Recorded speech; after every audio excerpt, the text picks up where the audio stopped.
welcome on aboard and into yet another edition of Movie Buffed. I'm Dakota Cox, here with Dan Nigerian. Hi, Dakota Cox. How you doing, buddy? I'm doing fantastic, Mr. Nigerian. Yeah. What a wonderful day it is. What day is it? It is Friday, April 20th, 2018. 420. Yeah. 420. A meme in itself. It is a meme day.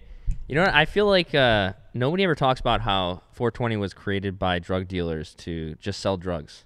Wait, what? I actually grabbed the origin of 420 and put it into our little document. Oh, there. you did? And it Wait, is what? nothing. There is Okay. a lot of stories around how 420 came to be. They're all lies, first off. Yeah, I mean, I don't know how many of them are true and how many are just the great wise weed myths of the world, but here. Okay, here, tell me about them. I'll Because try. this is what I think. I think that people, when you look at Valentine's Day, you're like, this is the corporate machine trying to sell you cards and flowers. And diamonds. And 420 is the same thing, but you just get high and eat pizza. But Yeah, but they're not trying to. okay, tell me where it comes from. And according to lore, weed lore, 1971, Steve Capper, Dave Reddix, and some other gentlemen, 5 high school students coming out of San Rafael, California, of course, good old Cali. Cali.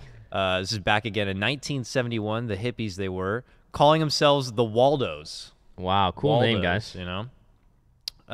Because of their chosen hangout spot was a wall outside the school. This is lore. This is such incredible lore. Use the term in connection with a fall 1971 plan to search for an abandoned cannabis crop that they had learned about. So What essentially, is it? it's Is like the- a weed treasure hunt This is that, the these Goonies. that these high school boys went on. The Waldos referred to this plan with the phrase 420 Louis.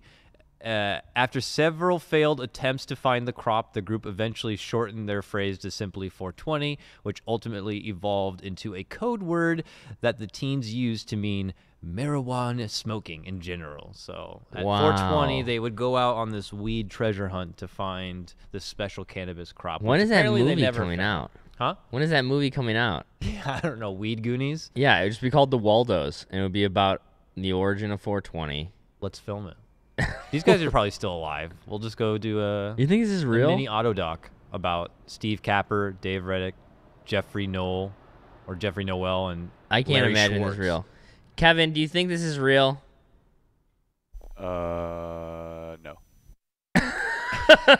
Kevin's celebrating 420 right now. If you have your own ideas on what 420 means or where 420 comes from, be welcomed into our Beyond the Summit Discord, of course, discord.gg/BTS. Super easy to remember. A plethora of sub-channels, including ones from Movie Buffed, where we talk Yep. about every movie And we are going to be Neopets. covering in the podcast. If you are a big fan of the movie we're going to be covering or whatever, you can say your piece there. Super Troopers 2, again, is the movie flavor today. Not too many people talking about it in the Discord. Not too many people talking about it in general. There was a couple of people that were going to see it, that they were excited to do basically what we did and go out there and see it because it's 420. You think they chose this date for a very specific reason because it is a stoner holiday, and this, in my opinion, is a stoner movie, which you don't necessarily agree with. But let's kind of define what is a stoner movie. Is a stoner film? What does that Because mean? it's either got to be a film that's got a lot of weed in it, Physical- or just literally just a lot of weed. Yeah. or a film that you can only enjoy if you are high. Okay. Something along those lines. Some can do both. So when you listen to like Led Zeppelin and watch The Wizard of Oz at the same time and in sync, is that a stoner movie? That's some crazy shit. Or is that just like a stoner thing to do? That sounds like a movie that could be converted or suddenly interpreted into a weed film in some way. Yeah, if Okay. you're adding Okay. in Well, these no, that's the crazy thing. extra You never elements. you never done that? No. Okay. That sounds It's like like some crazy hippie and shit I to might be do, yeah. wrong. It's like you play The Wall and you watch Wizard of Oz and you sync them up at a certain point, and then the entire movie like goes to the album. Like a theme. like a theme song track for It's the like, movie? yeah, it's like a replacement for the sound. I don't remember. Again, this is something that when I was in So college. then why would you need the weed? Listen, Wouldn't it just happen to play along? Because Like, I will tell you why. Okay. It doesn't fucking work, and it's not even interesting. So you have to get so high and all right, dumb all right. that it like actually becomes enjoyable. So is that what a stoner film is? Is that you have to Yes. get so high and dumb that this film actually works in some way? That is my opinion. Is that stoner comedy, sadly, has become. I mean, not has become. It's always been about really, really, really dumb shit. Yeah. Really silly things to laugh at, and these can be like good dumb. I'm not saying dumb is a negative thing. It's just like really simple dumb things you can giggle at and laugh at and have a 'cause funny I time. see what you mean, where you don't want it to be like, oh, we can do lame-ass movies because stoners are just going to like it because stoners are dumb. Yes. You know, that's not the case at all. No. It's just more like when you get high, everything is just enhanced, of course. Eating, music, and film. So they kind of... Video games. How do you Video video games, for sure. That is... It's got to be crazy. You're okay. See, and that's my thing is I actually don't really like watching movies stoned. I think it's really hard for me to concentrate. Can depend on the movie. I mean, I'm not going to go see, like, Inception high. I don't like die. What's happening right now? No, I hate all movies because I'll be watching and then it's like 10 minutes go by and go, shit, like what just happened? I totally just zoned out for like 10 minutes. I have no idea what's going on. That's the thing. And then I'm so lost. You need a movie that's not going to have a lot of depth and really no storyline. So if you were like, dude, that last joke, what happened? And then suddenly you miss like a plot hole in the movie. Yeah, but then something like silly happens on screen, like, and then you're back into it and you can laugh. So maybe I feel like I just had a little moment of self-discovery of why stoner movies are important. Is because you want to watch a movie, but it's very hard to watch movies when you're high. So maybe that's why you need a movie stoner movies have just like no plot. Yeah, there's like, look at this joke. All right, now come with me in the next one. We got a joke over here for you too. There's a joke over there. Let's go There's a boob. Look at this. Yeah. Also, look how much weed they have. Isn't that cool? Yeah. That's so funny. Okay, all right. I think I have a new appreciation. So what would be like the great stoner films of our time? Oh, I mean, Pineapple Express, I feel, is like just kind of like the easy recent grab. I think it is hilarious. It hits both marks.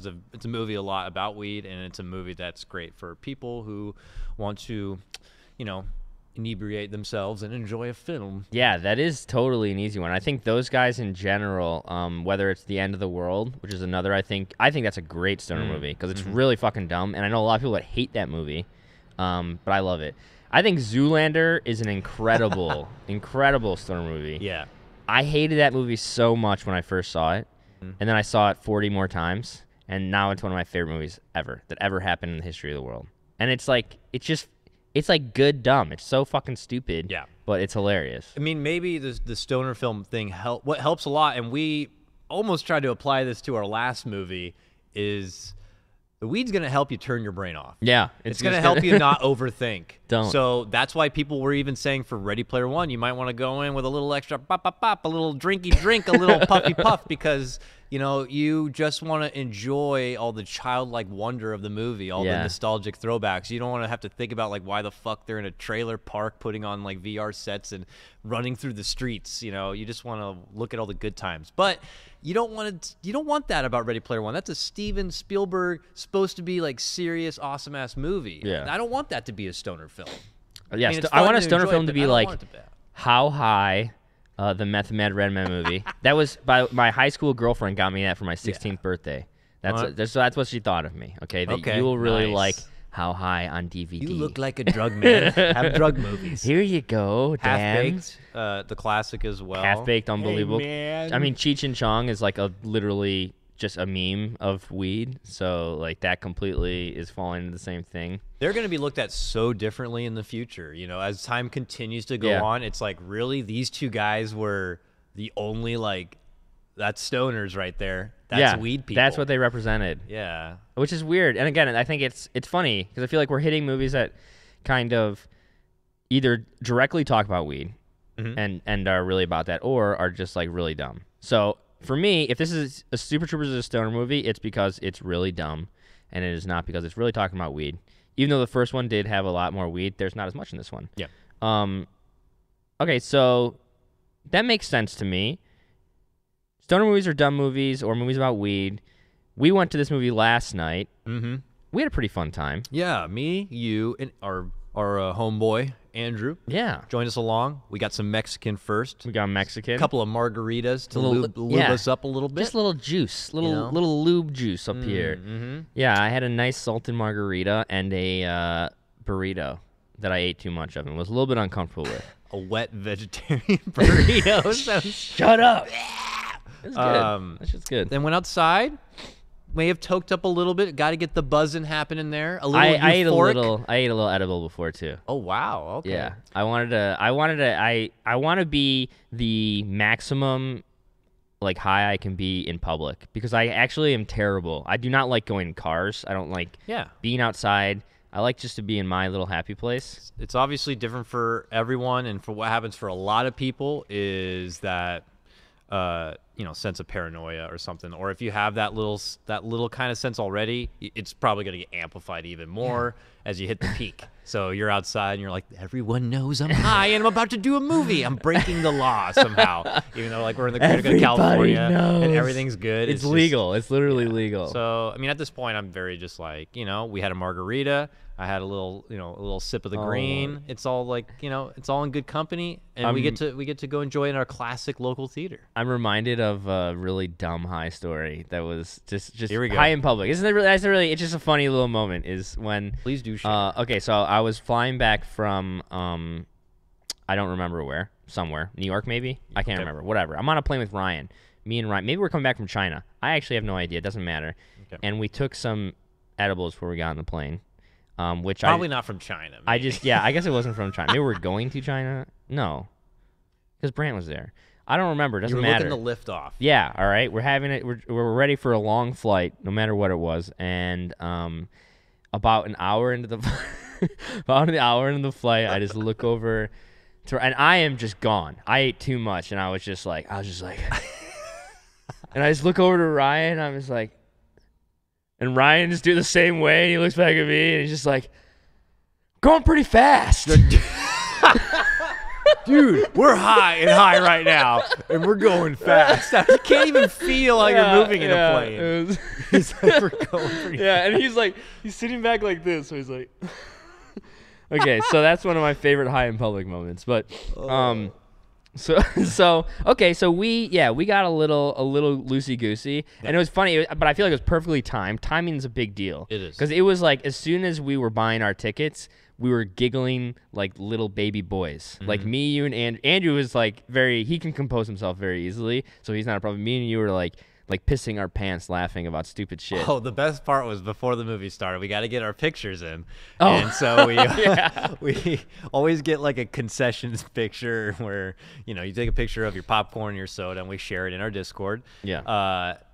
But as you guys are taking your photo, I wanted to take a funny photo of you guys taking the photo just because I'm like, look at these dorks.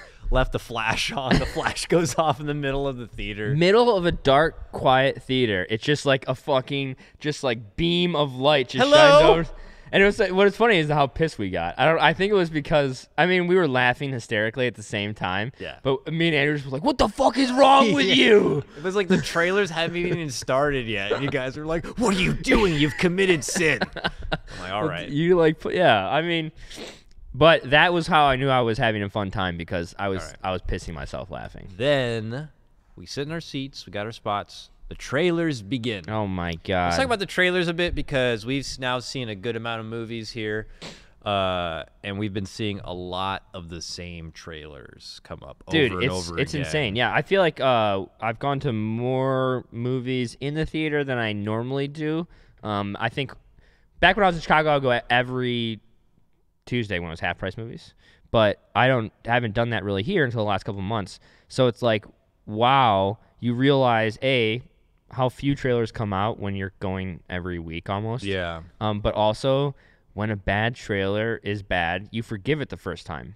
When you see it 20 times, it becomes your enemy. And for you, that is one movie that is Deadpool trailer. The Deadpool 2 trailer is so terrible, the one they show in the film. First time I saw it, it starts out great. It shows, Cable going at it, super hype. he looks pretty close to the Cable I would know in my mind, so I'm hype about it. And then they like cut to some like lame fourth wall breaking joke where he has his arms still in chroma green, and you hear Deadpool just chime in like, Derek, why didn't we get this fixed? Oh, fuck it, I'll do it. And then he steps in with his action figures and does a very cringy performance, reenacting some bullshit right there, and it's just bad. And the first time we saw it, was, it was like, oh, okay. And then they got back into a bit of the action, and it was over, and we like looked at each other like, it was kind of cringe, wasn't it? It was a little cringy. Now we've seen it like 4 times, and it's actually making me like nervous about seeing the movie. I when I first saw it, I was like, hopefully that's just the first trailer, and we don't have to see that very many times. Especially because we were in the theater with Anthony with Slime when we first saw the trailer, and I know he hates Deadpool specifically because of that, because of that kind of humor. And I was like, man, there's other stuff to it. Like, it's a redeeming character, and I really like the comics, and the first one's good, and I think that, Ryan Reynolds is the perfect Deadpool, but that is not funny. That is annoying. I'm hoping that it's going to be a reverse case of what we've been experiencing a bit recently, where just like Ready Player One, where the trailer was amazing and really wanted me to get into the movie, and then we see the movie, and it's like, well, I want to see the trailer more. In this case, I'm hoping the trailer's dog shit, and you go see the movie, and it's pretty badass. There was one really cool trailer for a film that you hadn't seen, and do you remember what it's called? Oh, God. Oh, yeah, hold on. It's the telemarketer. It's like a phrase. Hold on, yeah. Can I bother you? Or hey, can I bother you? Or can I borrow a moment of your time? Some shit like that. Can I borrow a moment of your time? Is that what it's called? Something like that. Okay. We're like looking over to Kevin like, Kevin, give us the answer all of a sudden. Just know it. It is so the director is super cool, who I forget their name as well, but it is a super hyper visual, crazy movie where it is a black guy who's a telemarketer, and he uses his white voice to sell stuff, and he becomes very, very successful. And he learns about the white voice through Danny Glover. Glover. Who's in it next to him. He's like, you got to put on your white voice, and suddenly, boom, clearly different voice actor, right? Yeah, they dubbed the whole thing. Then they dub over a more white voice. Like a super white nerdy And then the movie takes a ridiculous turn, and obviously it goes into a bit of like a fictional fantasy, but it's very fantastical. Fantastical. Like super visual, very music video, very like kind of modern contemporary, like what a young director who's doing cool music videos would apply to that. The trailer edit is sick. The editing is really on point with like kind of the style I like, very kind of. They'll drop the music and have a very cool audio gag, or they will just like have a really nice comedic punch, and it's very like Edgar Wright kind of like door closing, opening thing, person laughing, funny piece of voice line, another soundbite about something else. Like, it's really, really fast and gets you into it. Excited for that movie. Yeah, it's such an intriguing plot, like telemarketing, and then you move up the telemarketing to become like he said, like a power talker or some shit like that, and that got you up in life and in your work and everything. So Kevin, it's called Sorry to Bother You. Sorry to Bother You. Thank you so much, Kevin. Thank you, Sorry Kevin. to bother you. Sorry to bother you. Check out the trailer. It's really very cool. intriguing. It was a refreshing moment from our trailers. Because there was so much. Everything else we'd seen already and was getting really annoyed with. What else? So there had to be at least one other trailer that had popped up many times before besides Deadpool and then the Sorry to Bother You. Yeah, I couldn't remember. I was trying to think of that. I couldn't remember anything else. I mean, that's the downside in itself, right? If I was, I would hope that I'd remember like, oh, we gotta go. I mean, we did it with that movie, but I was hoping there'd be more. I was also pretty high. True. And I was laughing at you in general. It's true. It's true. Yeah. So trailers they're fun to watch. I'm watching more than I usually do. We are slated to see Deadpool 2 at some point. So that's on the agenda. But I am definitely going to be going in with awkward expectations due to the trailer. And then, I don't know, maybe we'll find time to check out this Sorry to Bother You film. Okay, well, we can watch the trailer right now for the movie we watched last night. I like that segue you got there, little boy. Look at me. Let's do it. So I've done. By the way, it's episode number 20. Episode number 20 on 420. We made it to 20 episodes of Movie Buff. That's amazing. Holy cow. Okay, so, ladies and gentlemen, welcome to Super Troopers 2. Without further ado, let's check out the trailer. 1, 2, 3, let's do it. They've been waiting for a second chance. waiting for their country to need them again. That time is meow. What do you guys give me if I kill that bird? Farver, that's a bald eagle. Get a wing, Baldy! Yeah! Guys, what do I win? A one-way ticket to hell. It turns out the French-Canadian town, Saint-Georges-du-Laurent, is actually on American soil. You'll be phasing out a Canadian Mountie unit. Best behavior, boys. Not our idea of a good time either, fellas. Personally, I'd rather fuck a moose. You would need a ladder to do that. Wow. Let's give a big Canadian welcome to the Vermont Highway Patrol. Come on, guys. They've come up here to tell us how great it's going to be for all of us to become Americans. Repeat after me. I pledge allegiance to the flag of the United States of America. Learn the words! This is happening. Est-ce que vous savez à quelle vitesse vous allez? Do neither of you speak English? I do. We would like to eat your papers. Can you show me your party papers? This time, everything will be by the book. Everything. What the fuck are you guys doing? Great Tim Horton's ghost. What can I get for you guys? Cold beer? Liter of cola? What did you say? Do you want a liter of cola? Canada's pretty awesome. Boop, boop. Don't do that. Boop, boop, boop, boop.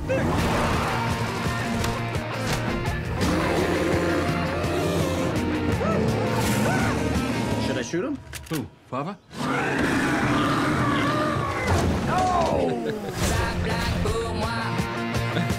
Frère Jacques Grey pour Marquis de Saturette. Feather duster, croissant, les misérables, fart catcher, Luke Robitaille, D'Artagnan, Perrier, Friend Tarkin, Ton Peanut Buster, parfait. Eau de toilette. Eau de doudadin. Is that racist? No, I'm just kidding. Super Troopers 2. We saw it. We were buzzing. How the hell did Super Troopers 2 get a sequel? Why did it take so long? Super Troopers 1 is would have been a cult classic within itself that many people like to quote and bring up. Came out, I think, in like 2005. 2005, I want to say. Yeah. 2001. 2001. Good lord. What? Good lord. Really? Wait, really? Wow. So, wow. I want to. That gives me a lot more credit to the first movie for staying power or just like longevity, quoting power, and stuff like that. It's crazy. Liter of cola, shenanigans, meow, fucking all that shit. Like everybody growing up, at least of our little pocket, knew about the movie, knew it was about. So when the time came, and I don't know how the seed like really started and developed, where they're like, let's do it again, and then the Indiegogo page begins. I think me and Andrew were talking about this last night, and like, why did they do this? What compelled them?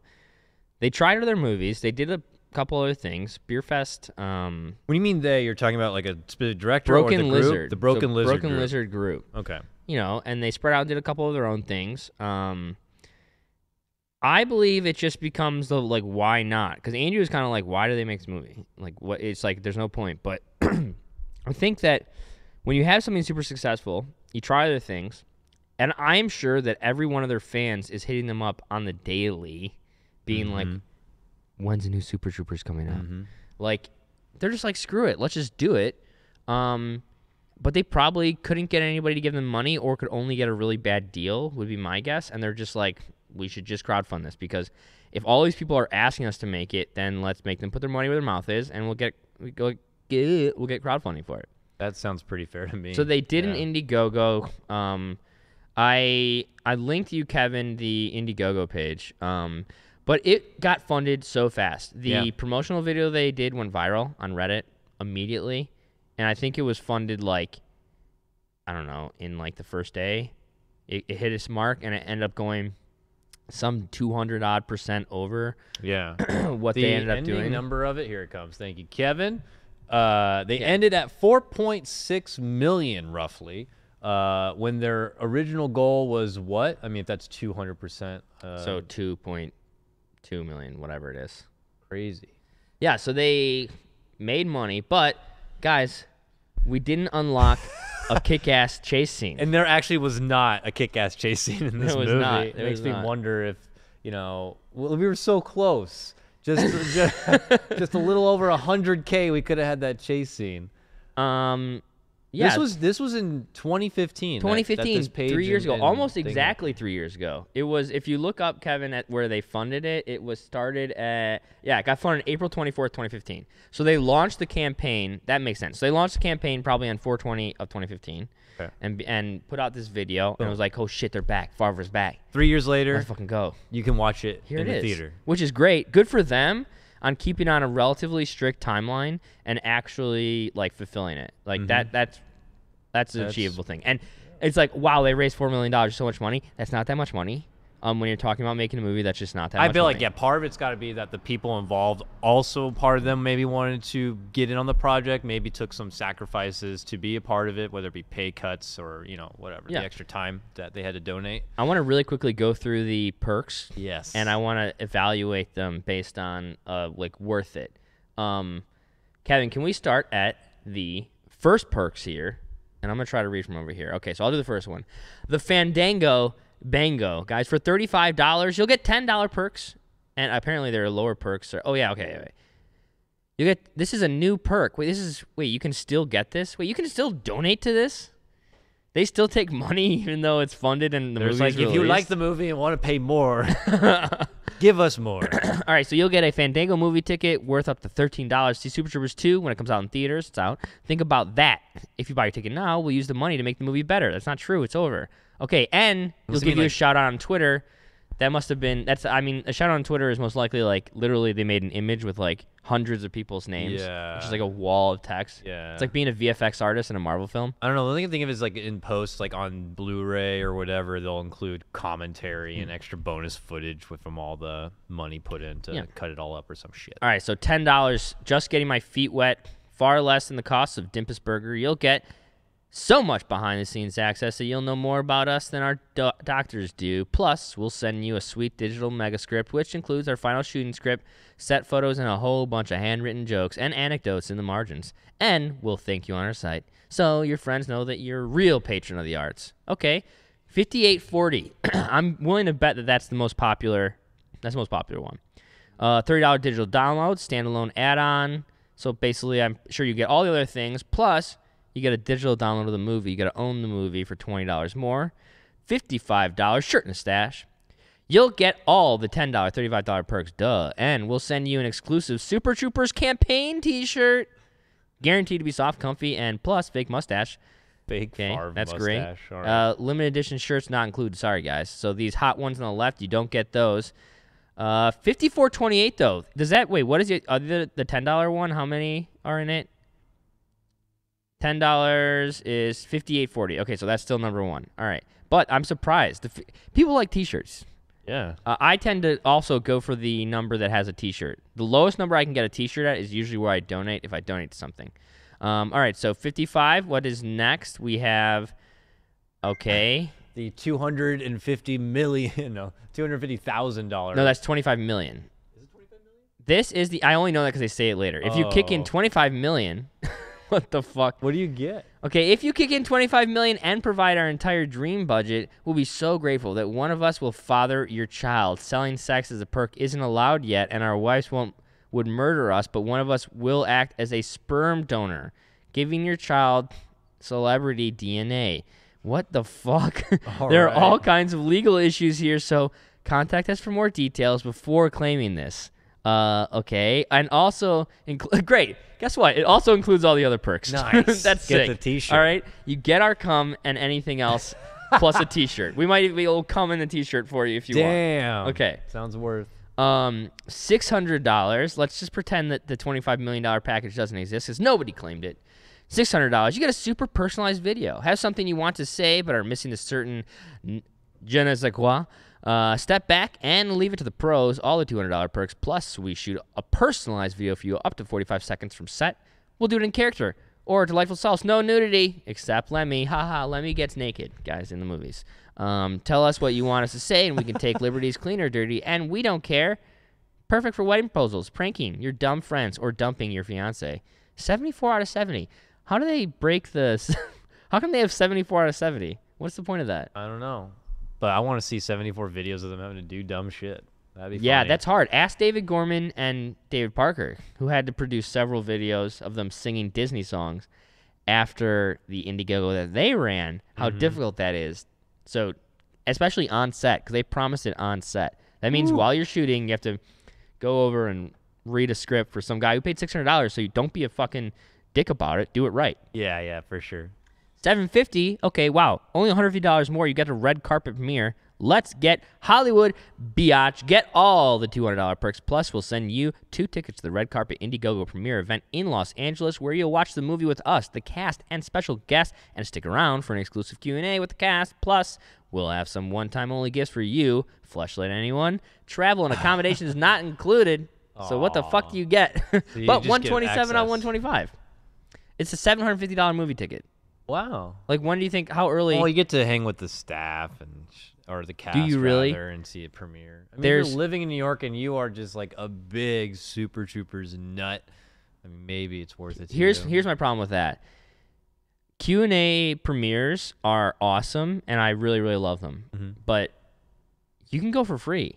Most of the time, those are basically just like a limited amount of seats, and the only people that are trying to get them are fucking nerds. So there's a site called Ain't It Cool News, which is like a very popular nerdy film website. And there's a guy in Chicago who does a bunch of stuff for them, Capone, very famous Chicago film character.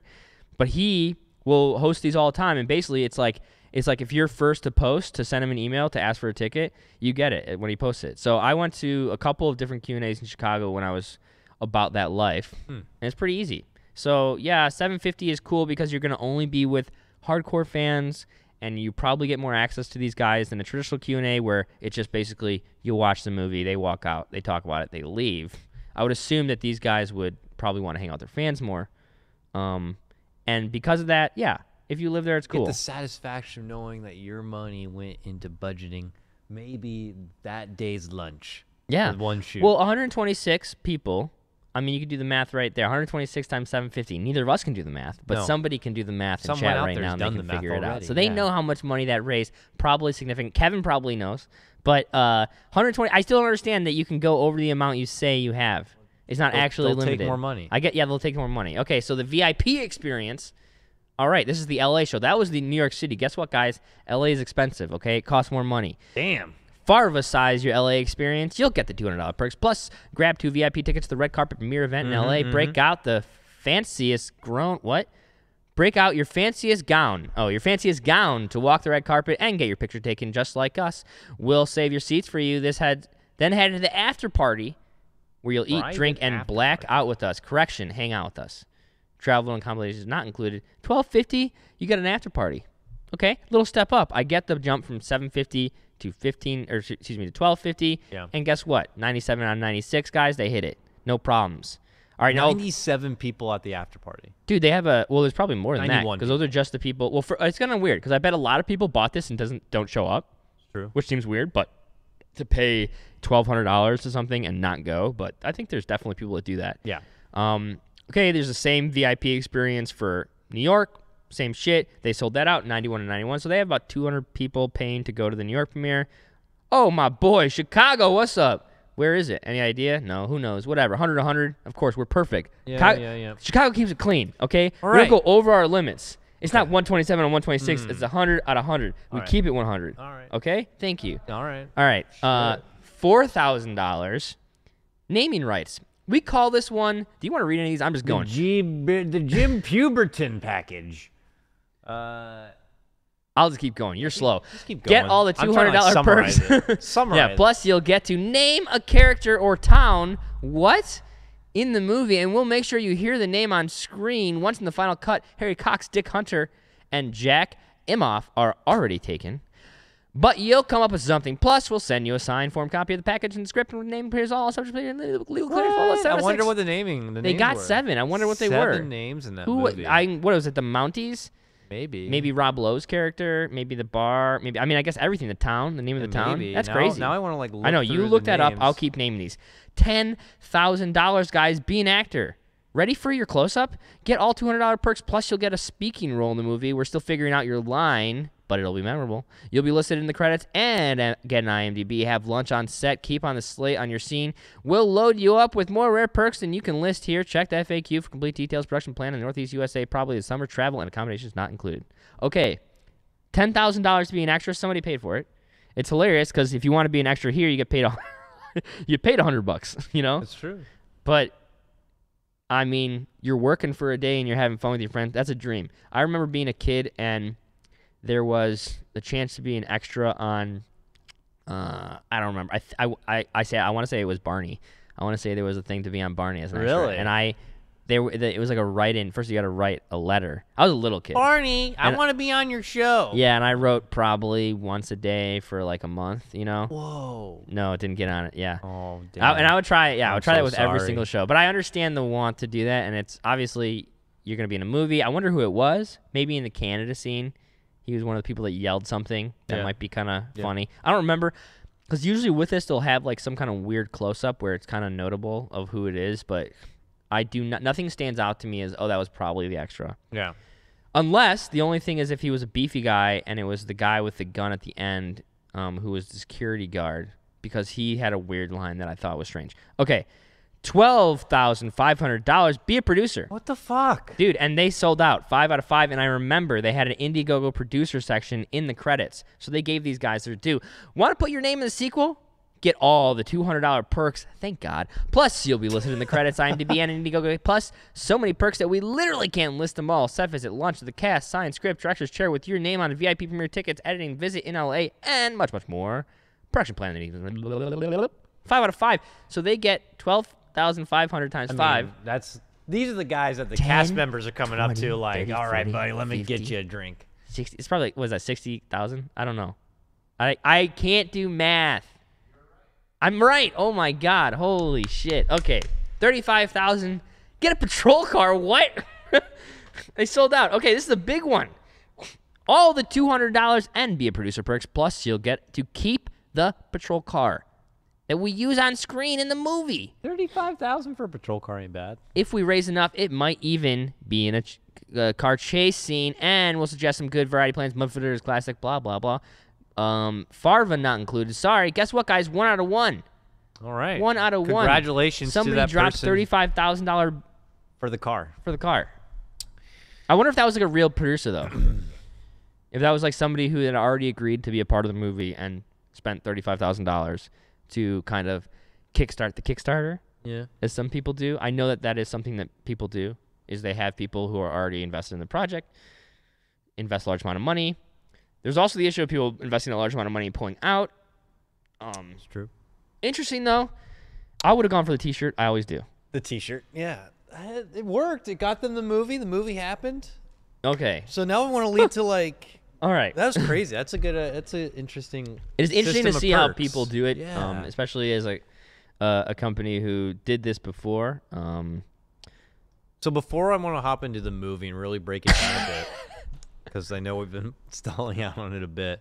There's not much to talk about with the movie, guys. Yeah, because that's the thing. Is like when we get to the movie, it's going to go real fast. There's not a whole lot to talk about, so that's why we're milking this first part a bit. But what movie would you like to see get this Indiegogo kind of treatment? Man, and I want to hear the answers from people listening in too. So hit us up on discord.gg/BTS to give us your insight, but maybe classic comedies that never had the opportunity to make a single because they didn't have the opportunities to have Indiegogo, let's say. And one I brought up last night, and I haven't put too much thought into thinking of any others, would be like Tommy Boy, let's say. Now imagine a wonderful world where Chris Farley still lives. Rest in peace. Yeah, absolutely. It was like one of my favorite comedians of all time. The legend, the god. But maybe he's not getting too many crazy movies or whatever, and then suddenly a Indiegogo page pops up for Tommy Boy 2. Mm-hmm. And like there's gonna be plenty of people who are like, oh my god, I quote this movie all the time. I would love to see a second one. I would love to. But I imagine even myself, if I was living in this world and I was throwing money at the page, I would be a shirt guy too. I'd get that shirt perk. I would not go into the movie expecting it to be any better than the first one. No, I don't think you I can. don't know. I mean, when it's like going to be a page and a fundraiser, like maybe there'll be a time in the future where we could fundraise a big Hollywood. Like imagine the first movie that was like Indiegogo or Kickstarter or whoever fundraised and won Best Picture or some shit. Wow. That'd be a crazy world we'd live in. But you'd have to expect that the movie's going to be slightly worse. So what movie could you honestly think of that you would still tolerate a below par sequel? I thought about this almost not at all. But nice. But I do have one movie, and it falls into the same category of sort of a stoner movie, although the name makes it seem more of a stoner movie than it is. High School High. Do you know this movie? A little bit. Okay, yeah, so yeah. it is it's a with parody. Redman, right? No. That's How Aykroyd? High. Oh, okay, you're right. Oh, it's that's with right. John Lovitz. John Lovitz. Okay, High School High is one of, I think, the greatest and most underrated movies of all time. So it is a parody of basically 90s movies about like ghetto students and like Dangerous a teacher. Minds. Dangerous I think, Minds is like the number one. It parodied The from, Substitute, Dangerous Minds, all these movies. It is outrageously funny, unique, even though it's a parody. I was so sad that nothing ever came after it, but I totally actually appreciate that too. But if a High School High sequel, Indiegogo came out, I'm there. I'm fucking there right now. What about like Don't Be a Neighbor in South Central Without Drinking Your Juice in the Hood sequel? No. Drops with the Wings. Or no, I'm not. You know what would have been like how this ended up was Dumb and Dumber and Dumb and Dumber-er. Like that product of a movie was what I'd be. Yeah, that was probably a Kickstarter movie right there. or Zoolander 2, I won't even watch. I haven't actually watched Zoolander 2. It's just, I think there is something about touching that perfect magic moment. Like, and Andrew was talking about this too, is Super Troopers was magic. They hit gold. Something just happened. They tried their best. These are guys that are friends. They're improv actors. They work together, and they made that movie, and it was just a phenomenon. And I don't think you can repeat that kind of stuff. That's just literally lightning in a bottle. But should you not bother to do it again, or do you just do it again? Just to like, let's get the boys back together. Yes. Let's have one little chuckle before we really put it under. I think you have to try again. Okay. I think you have to try again. You have to revisit. I don't think it's fair to you or your fans when you do something like this to not try again, even if it's fucking shit. I still laughed at this movie. Yeah. And I will come out and maybe we can transition to the movie here. Let's do it. The movie is a piece of shit. It's garbage. It is fucking. But I still laughed. Yeah. I don't feel like I'm walking away with as many memorable quotes that I'll be crutching on for the next decade of time. Literally nothing new. A lot of the old. I mean, as we were walking to the movie, I was like, we'll probably get a couple of the old jokes brought back for fun, but I'm hoping to walk away with as many jokes as I was going in or whatever. So yeah, you were specific about I need my meow and I need my liter of cola. Yeah. And I was like, I want that too. I really hope they just fucking give it to us in the first 10 minutes of the movie. Mm-hmm. They get it out of the way, and they roll on the new stuff. Mm-hmm. Not the case. No, they trickled in Super Troopers notes throughout the whole movie along the way. And some of it felt great and refreshing, and a lot of it also felt forced and just like, let's remember to throw this one in there, and it looks like it's a good spot for him to, talk about it there. Some of it kind of worked out. The liter cola thing, like the scene, I thought was pretty hilarious. Well, because Favre, and which is a whole note in itself. Favre, and it's crazy. I peeked just briefly at like one other review of the movie, and that review felt quite the opposite. Enjoyed all the other actors. But what? Favre was actually, he felt he was sharing the same reaction with the others. Like when Favre spoke, he'd be like, "All right." What? But yeah, I would agree with you that I thought Favre was like the strongest character. He's the star in the circle. It felt like he came in. He's like, I didn't miss a fucking beat. I don't care if it's been 15 years. I'm just going. You know, I'm Favre again, boys. Yeah. And at first you're kind of like, whoa, it's Favre again.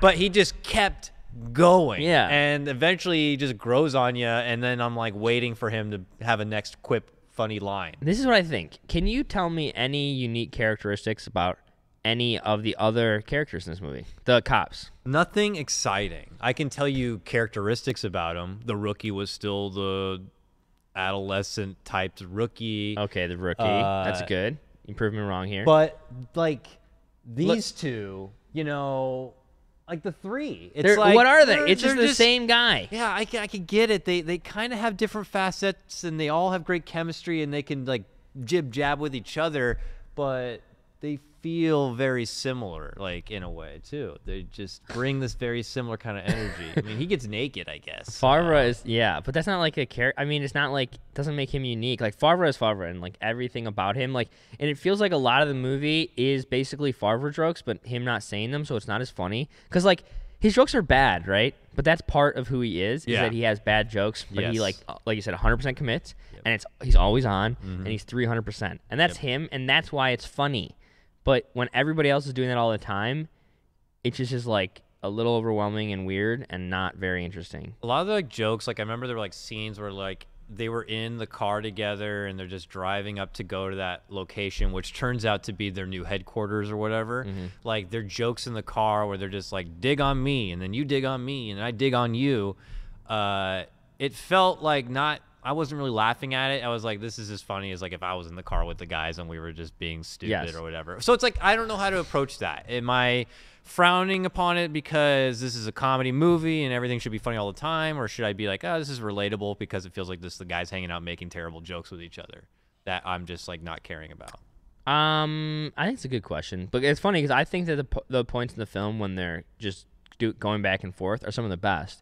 Because it's those guys just doing what they do best, which is just improvising with each other and playing off each other. I feel like as soon as they get into a script or have to act with somebody else, it is just weird. Yeah. And it's like not good. And it really takes you out of it. And so I don't know.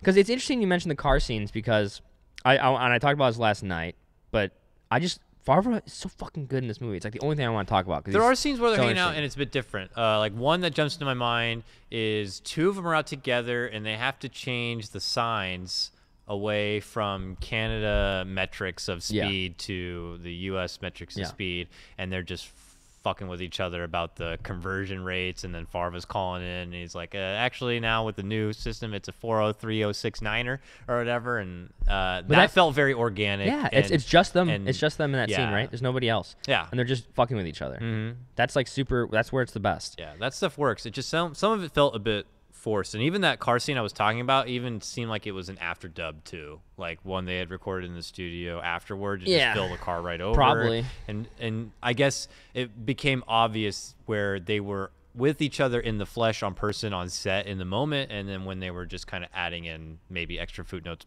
post edit or whatever.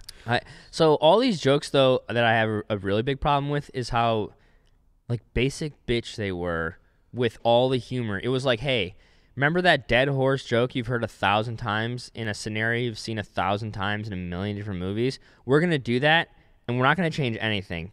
That's it. We're just going to do that. So it's like, for 2 minutes, they talk about Canadians saying sorry and a boot. And you're like, is this really what you guys want to invest 2 minutes of your film on? This was a hilarious like South Park episode 15 years ago. Yeah, like 25 years ago. Like that is, it's just... And that's the kind of stuff that happens over and over and over again, where they make very, very lowbrow jokes that you've heard a million times and like maybe are funny, but is like really just not funny anymore, or not funny here, and feels lazy. The only like, what new joke did you pull out of this movie?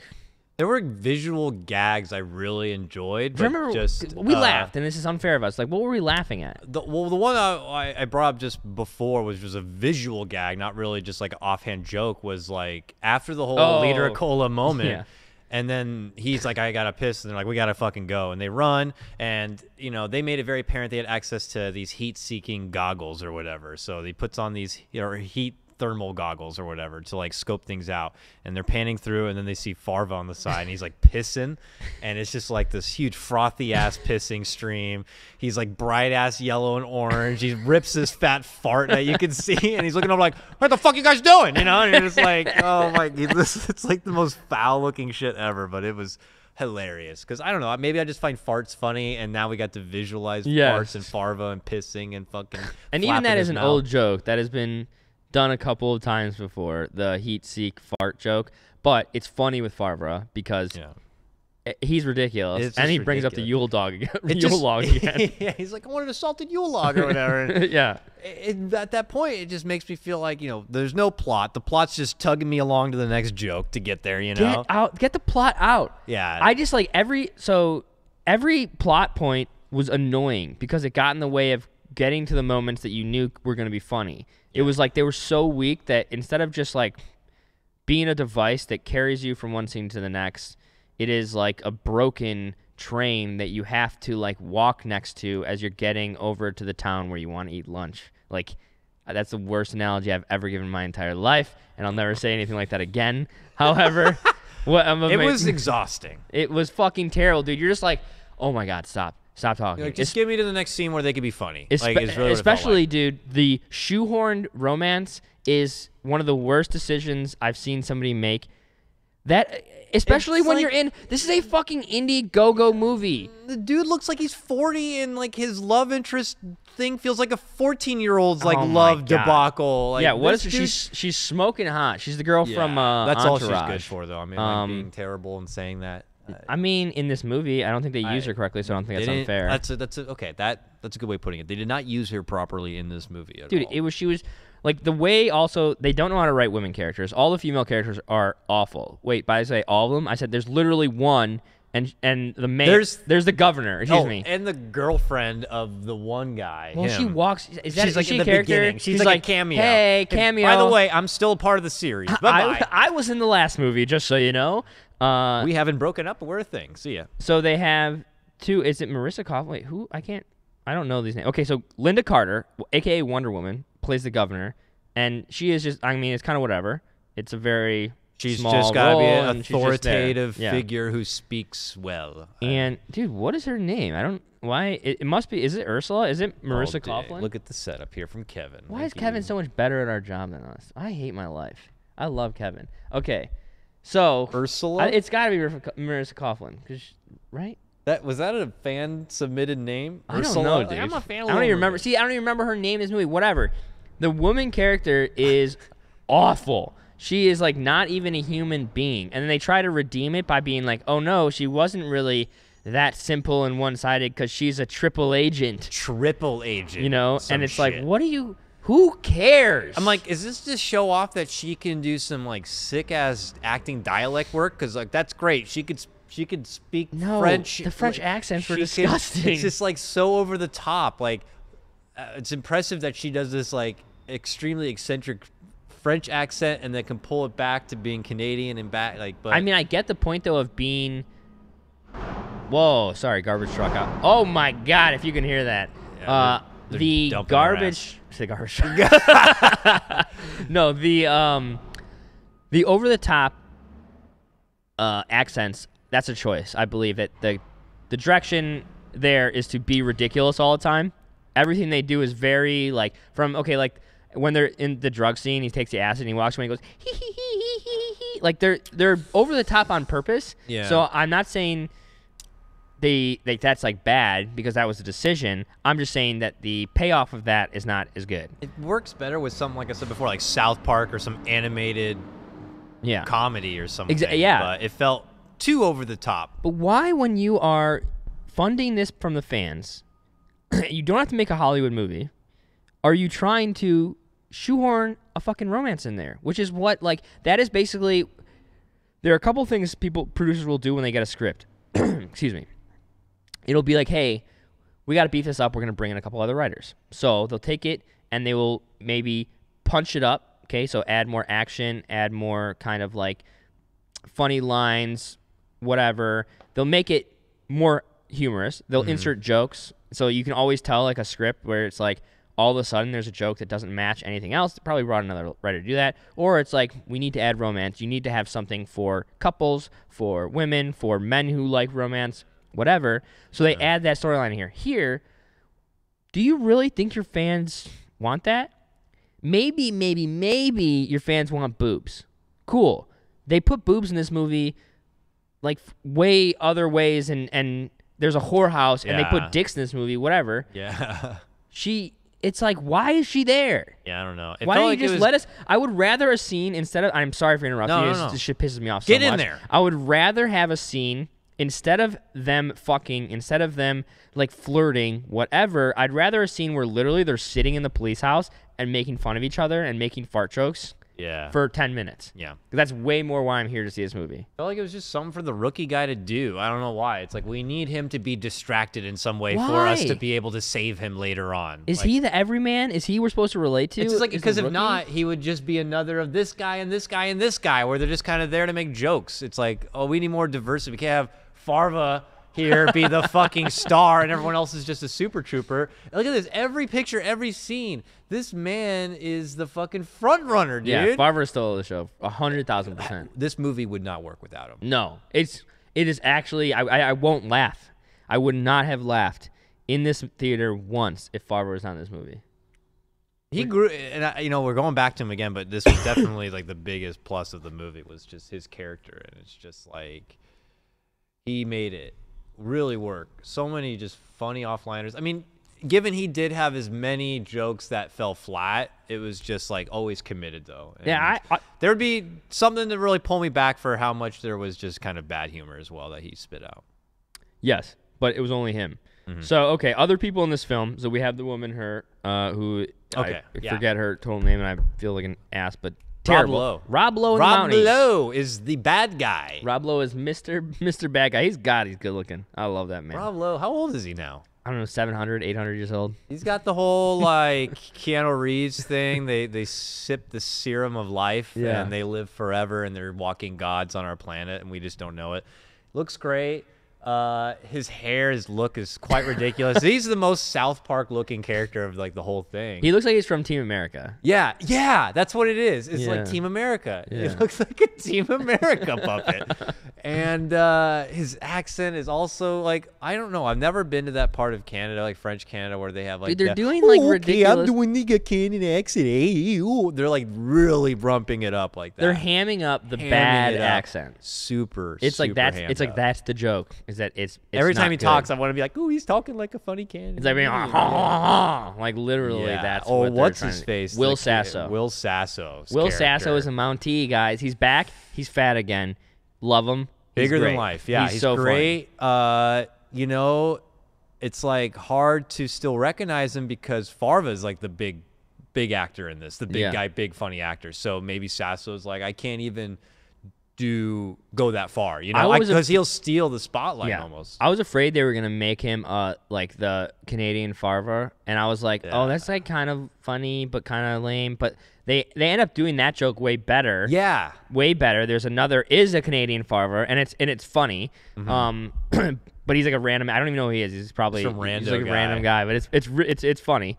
I mean, it's not really funny, but it is good. But Will Sasso is his own kind of like asshole Canadian in this movie, and he has a couple of scenes that are legit. I don't know about his like he had the most over the top French trying to speak English accent. It was ever. So it was ridiculous. Really ridiculous. I actually almost felt it might have been too much. I love Sasso. It took getting and his used humor. to. And this is the guy who come up with like, who ate all the fucking gobbledygook in Mad TV when he does the fucking Sopranos bits are so fun. He's like, I just want to know who ate all the fucking gobbledygook. Who ate all the fucking gobbledygook? It's like one of my favorite fucking scenes. He does that shit so good. But here, I don't know. I felt like Sasso didn't get to really do his best work. He was funny at times for sure. His best scene is the Danny DeVito scene. Yes, for sure. But I actually almost found the other two Monties a bit more entertaining. Really? Me. Yeah. I didn't especially like the one with the glasses. Yeah, the glasses, the tall guy with the glasses. I thought he was MVP for Monty. I thought him and Sasso were good, and the other guy was third. I don't want to disrespect. I'm going to try to find that Monty. I can find it Monty right now, Podian, Hayes MacArthur, I believe is who it is. Yeah, and then Tyler Labine is the other one. Yeah, Tyler Labine is famous from some TV show. Hayes MacArthur. Hayes MacArthur is Monty. Quite funny. Yeah. Quite funny. I actually thought he was someone I may have already known. I don't really know who that is, but he was quite quippy, very funny. Those guys had a great bit of synergy. There was one scene where the three of them are the Danny DeVito scene you were just talking about. Yeah. Yeah, and then they're getting mad about hockey. They needed more of that. I think what this movie needed was more of those moments, more of these like random ass tangents. It felt like then they were going to be becoming super bad. Yeah. And I thought that's funny. Like just random bitch fits about something that's not even in the movie. Yeah. Like, it's like, just keep going that direction. We know there's no plot. We know it's going to be lame. We don't care. Like, they should have done more of that. We just want to laugh. This group should have done more of those moments. And the Monties had a nice moment like that was hilarious, and then I was almost sad when it was over and they got back to the movie again. Yes, yeah. Which is weird. And that scene evolved because it seems so simple at first. They're having an argument about is Danny DeVito in this movie, and then it turns into a whole nother thing, and then it turns into it like ups it up, and then it's like this elevating anger kind of joke about like starting to be annoyed, and then get everybody in the whole room is super pissed because they're yelling about hockey together.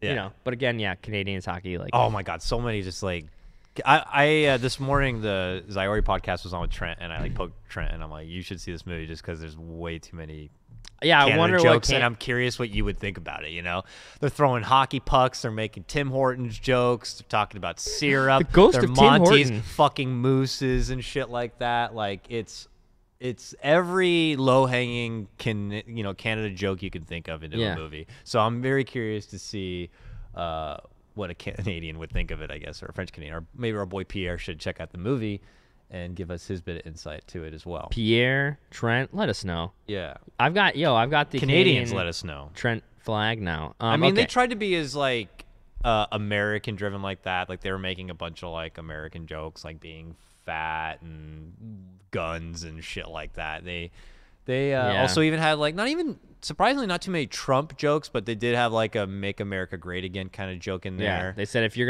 come up here with that "Make America Great Again" shit, you're gonna get knocked out or whatever. I mean, the one joke that I don't know if it was like unfortunate, but the timing was sure crazy, was the Stephen Hawking scene and moment. There's like a Stephen Hawking like full joke moment in there that was pretty obvious that they'd put in before things unfortunately came to be with Mr. Hawking, but still funny. I'm glad they didn't like try to like take it out or some shit like that. I wonder if it went further and they did trim it back. That's true too. Because it did feel a little neutered. Yeah. Because you're like, oh shit, they're gonna do this, but they didn't go ham because they usually go ham with their stuff. You know? Again, it was centered around Farva, and if it had been anyone else, Farva. I may have been like, oh, I don't think it should have worked at all, but maybe they kept it in because he was the one doing it. You know, who knows? He's like the star of the group. He's the only good thing. So how about the several penises in this movie? Yeah. Let me transition. Let's just talk about penises in movies now, and in these comedies, R-rated comedy movies. It's like just the thing. They're just like one movie makes the stand. And now everyone's like, did you guys see that they got away with the penis? We're doing it, and we're going to do it for 2 seconds now. And suddenly there's scenes that it's just like, there's a fake dingler right there. Rob Lowe punch boxing a fucking dick. Like, who would have thought you would ever see that in your life? And it's just like there, and it's just going forever. We also recently just watched Game Over Man, which had one of the longest nude male scenes I've ever seen in my life. Really? Outside of porn. Didn't you not watch that with us? Game Over Man? No. The guys from Workaholics. Was that you, Kevin? That was Kevin. Okay, so Kevin can attest. Kevin, have you ever seen that you much looking dick at a lot of man dick over in there your life in the movie? as Game Over Man? No. No, he's not. a lot. Okay, great. I had to think about it for a second. But yeah, forgetting Sarah Marshall, I feel like when they showed a dick, it was a really, really big deal. Yeah. But then it opened the floodgates for guess what? You want penis? You got it. Step Brothers, one of my Step favorites. Nutsack on the drum set. Yeah. Okay. That was a popular one. Is there a ballsack in Mary? Something about Mary? There's jizz in her hair. No, there's definitely another nut scene. There's the dog's balls in Van Wilder. The dog's balls in Van Wilder are great balls. Those are wonderful. I feel like balls are different though. Yeah. Like balls are always very funny. So there were other dicks in this movie too, outside of just the one Rob Lowe scene. What's his face was cartwheeling naked. And I definitely see his little fanoogler flapping her in the wind. You saw the taint, you saw the bunghole, you saw the wiener slapper. The bush. It was wait, is Goldmember have a ball sack too? Isn't there? I'm trying. There's a really stretchy ball Hit sack us up scene. on the Discord with the dicks you've Hey, guys, seen in movies. No. What are your favorite dick moments? What are your favorite ball moments? Where do you rank them? I'm trying to remember. There's just a stretchy ball scene. Is it a scary movie? It seems like a scary movie Probably. where it's like literally like stretching out like 3 feet. Like I know there's like a movie out there, I'm sure, where like a penis like hit the dude in the face, I want to say. Yeah. Sorry, I just can't think of all the penis moments off the top of my head like that. But I'm happy about it. I'd like to see more vagina gags now that we can do the penis gags. Can we get away with vagina gags? And then they had queef jokes in this movie. When will butthole gags be a thing? When will we see full butthole? Like we saw that guy's butthole in this movie, but it's like, it's just a flash. And in Game Over Man, you definitely see his butthole, but it's very much like accidental. Where this is like literally a penis is hanging there, and Rob Lowe is like slapping it around. Yeah. I actually didn't know in that scene the penis was there until he went down to it to touch it, and I'm like, oh, it's a penis right there. Well, there because they have like a little trick on how they're like it's a fake penis or whatever. It's like sticking through the underwear or whatever, some shit like that. Well, there is like rules about like penises have to be soft for you to show them without getting. It's like it's like a weird like MPA thing where it's like you can show soft penis, but for only this long and for whatever. There better not be blood in there. Because like there's one director that has like hardcore penis scene, like dick sucking and fucking scenes, but he uses fake dicks, and they're all very squishy. If you watch the scenes, they're very. It's like you can tell like they're very clearly like a weird fake dick because they're never supposed to be fully hard. Because there used to be rules. There used to be obscenity laws. You guys want to talk about dick? All right. There used to be obscenity laws, where in magazines you could not show a hard penis, and I don't want to talk about this anymore. Okay. And then they went to court and they decided fake ones are fine. Keep them soft. Yeah, okay. So I don't know. I have a note here about the drugs and the pill scene over marijuana. Is like during the first, way back in 2001 when the first one came out, marijuana was still pretty damn taboo. Hot topic. So a lot of the movie was centered around this big marijuana drug bust. Now, if they tried to pull that out in this movie, be like, really? Marijuana is the big, oh God. So they dumped that. They make like mild marijuana jokes, and then now it's just all these pills, all these like intense pills that are illegal in the States, but fine in Canada. So there's like a big smuggling ordeal across the border. This new established border that is now more of America and less of Canada. Blah, blah, blah, blah. It's pills, and they're like on the side of the road, and they're just like there. And kind of weird. I mean, one of their gags is that he's been sucking down the female hormone pills the whole time. So there's some like male, female bitch. Like he's got milky tits, and he's very feministic at times. I wonder if they did that for him. I was talking to Andrew about this, and it's like I wonder if they did that for him because he's the director actually. He directed the movie, and I wonder if they gave him like this really kind of simple thing to wrap his like mind around for acting, where it's like you're a bitch. You're literally a mean woman because you're taking estrogen pills this entire movie and you have milky tits. Like, that is you for this movie. So you can concentrate on directing or what? Because it was very simple. And then it's like, yeah, the steroids, like, Rabbit, like, takes steroids and, like, in 10 minutes he's, like, roid raging and doing push-ups. And it's like, yeah, you guys are so over the top. And then they had the acid trip scene, which pissed me off. Yeah. I vented about, we try not to talk about the movie after we see it. It's so hard. We're like literally like, yeah. But one thing I did vent about was the acid trip scene. What do you think about that? Well, I know it had been done a couple times before in the comedic aspect. I think one of my favorite times personally was with 21 Jump Street when Jonah Hill and I can't think of the other guy's name as they take acid and then run into Rob Riggle, I think his name is, and then they have that whole moment and it's just hilarious and crazy. Yeah. And this one, it's very mild compared to that. A mild, weird, trippy moment, and then the dude like freaks out and like runs away. But it's a very negative. Yeah, but that's the other thing is that experience. now they have this power to pick and choose between which of these drugs is gonna make you loopy or be a dumbass or do dumb shit. Where maybe a lot of these drugs don't really have that effect for people and can be just more of a pleasant, euphoric experience for some. But also like. All right, you're going to have an acid trip scene. you get to, again, like you say, you choose. You're the god. You're the designer of this world. What is an acid trip like? And you know your audience. Your audience probably come to your movie fucked up. They're probably high or on acid, potentially. Yeah. So you have an opportunity to give them a really cool moment, a really fun, special thing that they can really enjoy. And instead, you make it a scary, weird thing where there's a samurai head falling off and blood squirting out. Oh, and it's like, right. This fuck over you, geisha dude. fucking Fuck scene. you. Like, all right, as somebody, so I used to create visuals for like EDM artists, right? Mhm. And I did feel the responsibility to be respectful to the audience who was probably tripping on drugs and try to give them the best time possible and have a happy experience. Now, there are artists that don't like that I would work with who want to, you know, be intense and have intense visuals. They're a little scary. Whatever, we do that. But I'd always try to lean towards big, bright colors, fun stuff, happy things that'll make you laugh and have a good time. Because I think that having a good time is really, really important in any form of entertainment. Make me smile. Make me enjoy myself. Make me laugh. Yeah. To choose to be negative in your energy and how you focus, especially on an acid trip scene, just seems stupid to me.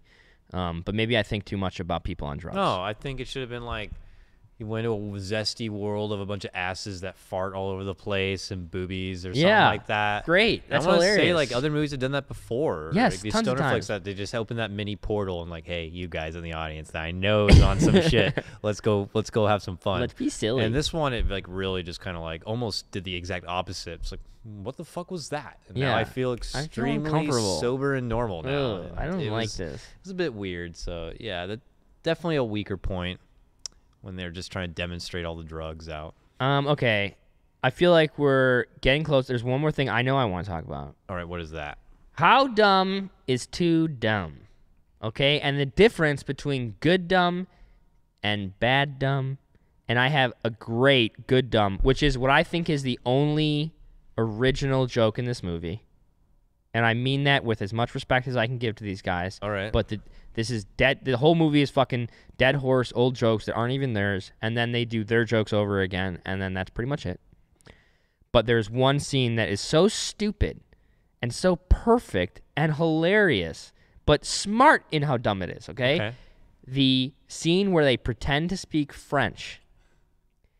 When they're so they have a montage where they're like, all right, fans, we're giving you what you want, and it's literally the best part of the movie, where they're cops, but they're Mounties, and they're fucking with people, and it is so good. It's like setup after setup of hilarious shit. Thankfully, they found a way in their extremely weak story plot line to say that, okay, you took the Mounties and like kicked them out of town, or you like dumped them out of town. Let's put on their uniforms and let's give them a bad name. Yeah. And then that's when they go out on their usual shenanigans, if you will. Their escapades. So, but the French thing is them, and they're pretending to speak French by just saying words that sound French over and over and over again, but really fast, like they're having a conversation. Wow.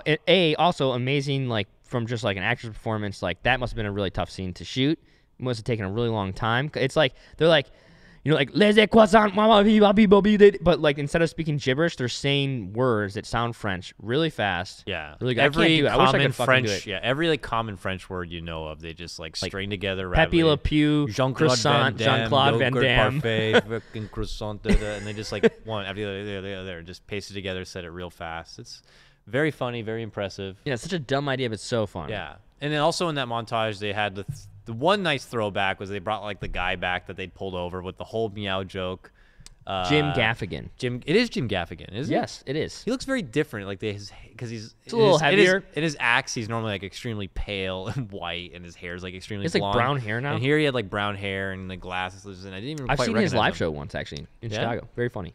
He seems like a funny guy. He's hilarious. The classic hot pocket. Yeah, so they did the meow scene, which is one you wanted. Are you happy with the meow scene? Yeah, I think they actually did a little too much with it. Like when he got out of the car, and they did the whole thing. They stole his car and stuff like that. But I think stealing the car is bad, but I like that they Yeah. Switch roles. Yeah. That was funny. I think Jim Gaffigan like played it real well. He's like, didn't you guys pull me over before in this? It's like, you said this and you said that. And they're like, we did? I don't remember that. He's like, yes, you did like this. Now, and he's like, oh, let me get in the car to see what it was like or whatever. Yeah. I don't know. It was funny. It was nice. So I think if I wanted the Liter Cola Meow returns, I would be pretty satisfied with that. Mm-hmm. But everything else, not really. Okay. Yeah. So do we want to give our final kind of thoughts on essentially this? final thoughts are, if you're a Super Troopers 1 fan, and especially if you did participate in the Indiegogo, you should go see it. Just to have one last little giggle with the boys. Do not go into it with expectations it's going to be better than the first. I don't think any normal Super Troopers fan would go into it with those expectations, but just as a reminder, don't. If you have something to make the experience a bit nicer and is legal, I would say go for it to maybe help enjoy your time a little bit more. 420. But outside of that, I'm glad it happened. I mean, these guys are hilarious. They're funny together. An opportunity for them to give it another shot should have been, I imagine, was extremely enjoyable on their part. Like if I did like a great movie experience and then found out 15 years later the boys get back together, I'm sure that would have been exciting. Oh my God, yeah. So I'm glad it happened, but again, no surprise. The plot sucks. A lot of the jokes suck. Farva's funny. There are moments I laughed out loud, and then there's a lot of moments where I cringed. So that's a great summary. That's pretty much what it's all about. What was the grading system we came up with last time? Charlie said it was like, would you see it again? Would you recommend it? And then what was the other one? I think it's just, did you enjoy it? Right? Did you enjoy it? Would you see it again? And would you recommend you recommend it? Did you enjoy it? A little. Hard question. A little. Would you see it again? No. Would you recommend it? Again, only on the parameters that you are a Super Troopers 1 fan and you're not going to expect it to be better. So maybe wait for the DVD or wait for it to come out. Netflix. Probably don't drop money. I'm happy they made they got a lot of money to be able to make the movie happen. They're probably not expecting to make a shit ton. You probably should just wait for it to be on your computer or download it or watch it on Netflix. They'll make more money from the licensing. Yeah. And people will watch it on Netflix. We will not be seeing it. All of my sentiments are completely aligned with yours.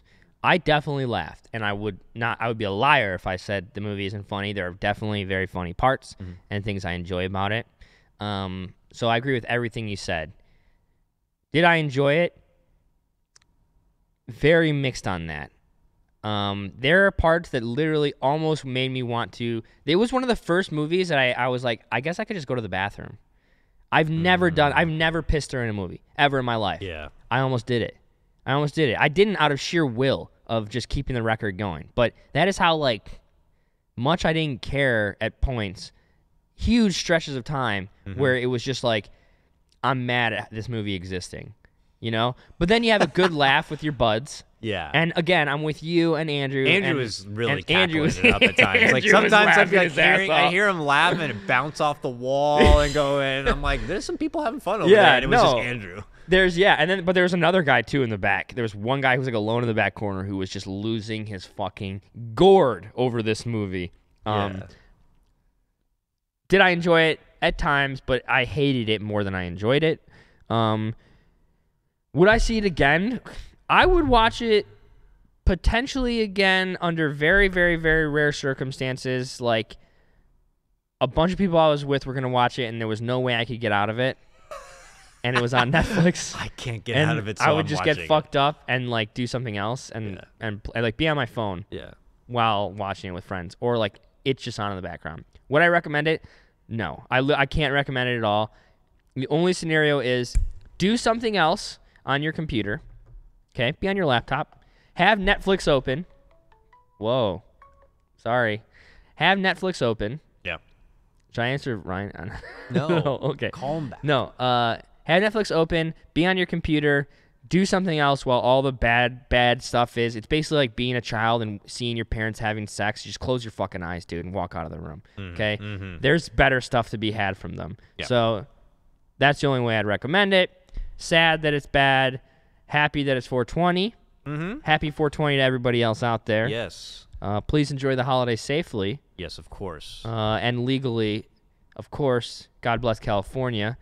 God bless America. Absolutely. And if you also caught the picture or are watching it and want to share your sentiments with us, or maybe tell us how we're wrong, tell us how we're right, hit us up on the Discord yet again, discord.gg/BTS. Also, subscribers, if you're subscribing, we appreciate it and we love it because we are trying to give back.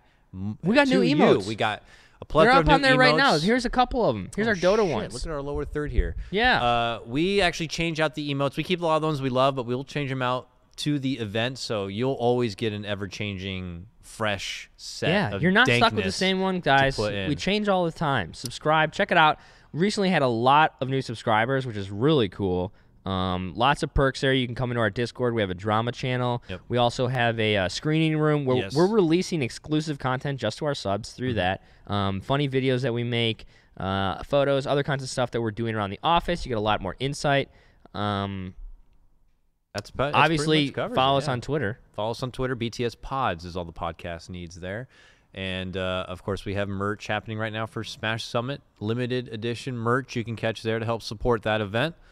Our new merch is hot, by the way, because we got the new logo merch out here. Mm-hmm. As somebody was saying, you know what's funny? Somebody was saying that the hat looks like it's extra, extra, extra large because it's giant in front of the screen. I just want to show it's not. It's a giant hat.